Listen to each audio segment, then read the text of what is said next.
continuing here. So the point is that, if I wanted to be a rich man, if that was, my thing, floated my boat, uh, I could have easily been that. But it really hasn't. In fact, I've been really turned off by money, to be quite frank. And as I've mentioned before, anybody that knows me knows that's true. I'm not making that up. I have a real aversion to money. But like every other man, in all honesty, I love it too. I mean, of course, who doesn't like spending money? I mean, that's a given. So God understands too.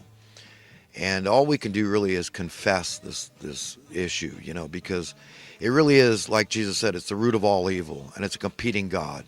So it's our love of money that causes these problems, and people want to hoard it, and they become insatiable. They become wackadoodles, and so I have real problems with money. I know anybody can see the end from the beginning. So you can see, well, okay, if I was a rich man, and living in a castle, but if you didn't have the girl of your dreams by your side, you got bupkis, really.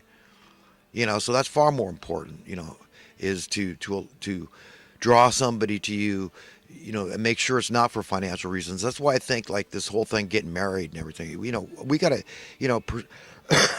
we've got to question reality here. It's only logical, because a prenup, if it was a given, it was the norm, okay, and so for somebody to not want a prenup was abnormal, it would change the dynamic of this thing completely. It would be great, because then, okay, it's clear that, you go into this marriage, your stuff is your stuff, your money is your money, that's it, and your income is your income, and you could keep divided assets.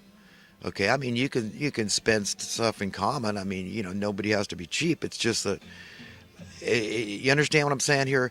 It's just that that's not an issue anymore. You understand how beautiful that'd be? I mean, you hear these crime stories of people killing their beloveds for a few bucks sometimes, insurance money, this sort of thing. A few $100,000 or whatever, a few bucks by today's standard. But, it's sick. I mean, who cares? I mean, there's no money, large or small amount that would justify it. It shows what it does to people. It's crazy. And so, yeah, it'd be a beautiful thing. I think it would prevent a lot of breakups. In fact, my wife, I always thought this was a concern, because, see, her dad turned out, he was quite wealthy. I found out in 88 or 89, something like that, from his wife at that time. Well, she's still his wife. But, he was worth $50 million or something. But, when I found this out, I thought, oh my God, you know what? I mean, she probably thought all along, I suspect her dad was rich, and I was looking forward to some inheritance and all of that. We were only 20 years different from her dad and I. And, so, I mean, if anybody knew anything about my soul, I mean, it's like, there's no way that this had nothing to do with wife. I mean, I admit she is an exotic beauty. I mean, being half Persian, her mom was Irish and Scotch. So she's a Scotch, Irish, Persian woman. And she had green eyes. She has green eyes, and she was stunning to me, and adorable and beautiful, and all that I could ever ask for. I was completely smitten, and I had 7 of the happiest years of my life. And it was only my own foolishness that caused the destruction and the demise of the marriage. And I always knew her dad didn't like me, because I felt it was because I was poor, so he was discriminating prejudice against poor guys. But you understand that's kind of a given when you're with the guy's daughter. I mean, but I've never been like that.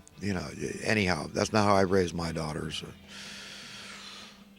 But I kind of, I always thought that he was meddling and, wanted us broken up. But, he couldn't have had that kind of power unless I had given it. So I screwed up my own marriage.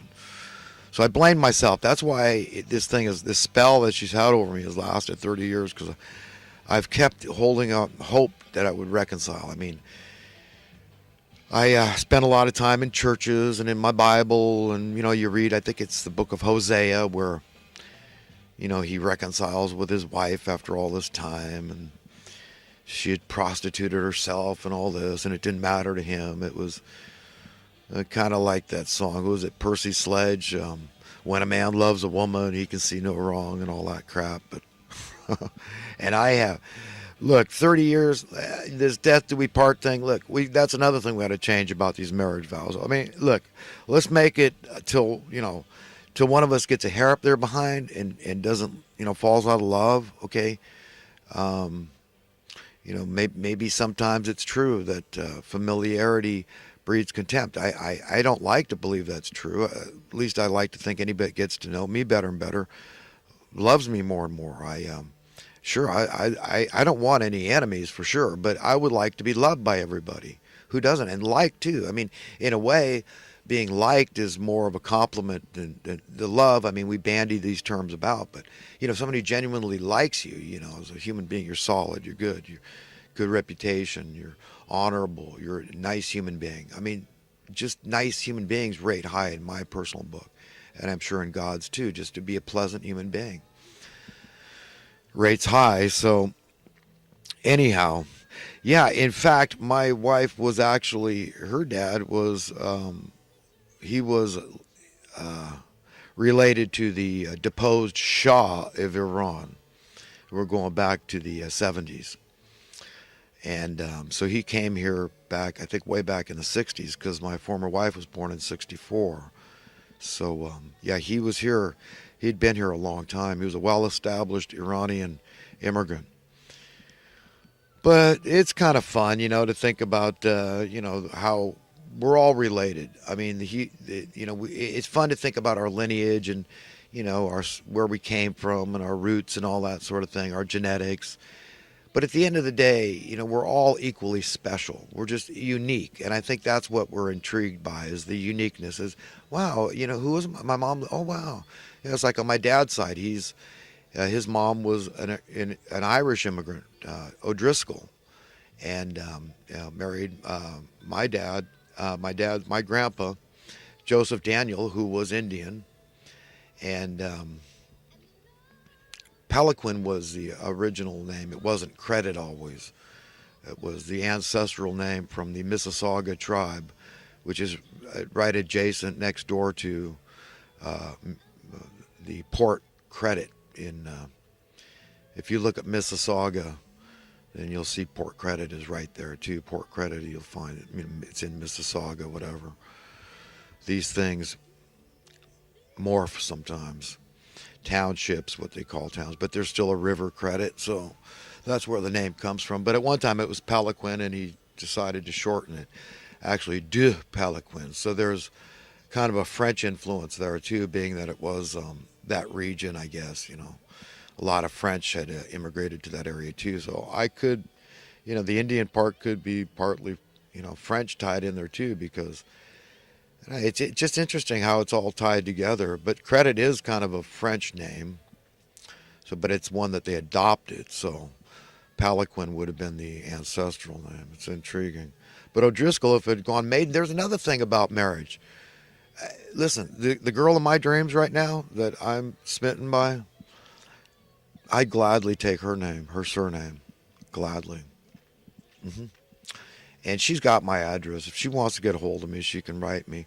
She's the only person, well, her and her dad, if they want to come over and meet me, they're welcome to. I don't like pop-ins. I'd rather call me. But, if somebody's, well, she doesn't have my phone number, but she could write, whatever. But I'd be glad to give her my phone number. I don't answer my phone unless I, read the identity on the phone or something. So you'd have to leave a message because there's just too many a-holes out there, or robocalls. I don't pick up my phone, but she's welcome. Her dad is welcome. Mom, whatever. Hey, I'm a family guy. So let's just leave it at that. But yeah, another thing about marriage, why not? Who cares? What like Shakespeare said, a rose by any other name would smell as sweet, right? So yeah, I would definitely to merge with this woman. I would gladly do that. Take her surname, absolutely. And I am not going to. I'm not going to. abuse her privacy. I am going to definitely keep this under wraps. There's just no point in doing that. And but as far as I know, she's single. As far as I know, she doesn't even have a boyfriend or a steady. And that's why I feel like I've got to make my move. I've got to let her know with every fiber of my being that I want this girl. I want her badly, and I'm so grateful to God, above all to God that created her. But just this broken spell that just the idea that there is possible, there is another model Corvette that can equal 100%, that I can give myself 100%. This is it. I'm all on board. I'm down. I'm in. Okay. And move on from the old Corvette that is still, I love and adore, will always will. Can't help it. I mean, how do you turn your back on a woman that gave you 3 beautiful children and 7 of the happiest years of your life? Okay. I feel like I got away with something, because that's what poor guys, that's how they feel when you get to have kids in this day and age and you're a poor guy. You feel pretty lucky, is what I mean. So blessed be this woman. I mean, I'm never going to turn on her. I am always going to love her and cherish our time together and cherish what God had granted us to accomplish together. These 2 beautiful surviving daughters I have that are just the cat's meow. Yeah, that's one reason why I call this, this girl in my dreams a kitten. Hey, I was smitten by a kitten, and she's, to me, the cat's meow. Cat, to a lot of guys that don't know this, it used to be men would sometimes refer to each other. Hey, what are you cats up to? It was fairly commonplace, I guess, go back to the 70s or something, but it was bandied about. So it makes sense. She's the cat's meow, but she was my cat's meow. And, I held out hope all this time, and to this day, for God's sake. So God knows, that I really, really, really, really, really wanted to reconcile with this woman. And, and I really tried my best. I really did. But I think she really, because she saw me as an immature man in a lot of ways, and that's how she thinks of me as. Remember, so she projects that on me to this day, and that I could never forgive her, and that old, ugly, self-righteous man would come out of me, and I'd make her life miserable, and I get that. So I don't blame her for not being willing to give me a try. It's just I got to let it go. I got to put peace at it, and say, look, the whole death do you part thing. Sorry, honey, that's one thing I can't stand by here, and I'm giving myself wholly to this other girl. And so I gotta end the chapter. I don't like to say shut the door, but I'm not a polygamist. I believe in one man, one woman, and I've got to be completely devoted to this woman. So bye bye love, the song by the Cars. But like I said, in eternity, that love is still always going to exist. It can't go away. I mean, to say that you can't have loved 2 different people is not true, because I wouldn't expect the girl of my dreams, if she accepts me. I mean, she's got to have been smitten by some guy, likely. I don't know how old she is. I mean, God, that's one of the most difficult things I have at this point in my life, is discerning age. But I know she's younger than me. It's just that I hope she doesn't think she's too much younger for me. But in a lot of ways, I'm still like a teenager, and I'm planning on living to be 120. So, I don't plan on being feeble till I'm well into my hundreds. And even then, I want to live painlessly and healthily and be enjoying my life. So, I got a long, happy life to look forward to. And I'm middle-aged, basically, in my mind. So, anyhow, all this stuff is very interesting, right? About love and the effect it has on us psychologically, and all the traumatic events that happen in our lives aren't all negative. Sometimes they're positive, but it is still traumatic, and it can be painful. Growth can be painful. Change can be painful, but positive. And that's really the effect this has had on me. Psychologically, I'm so much better. My diet has been better. My house is so much cleaner. I've done home improvement. My mind is cleaner. I've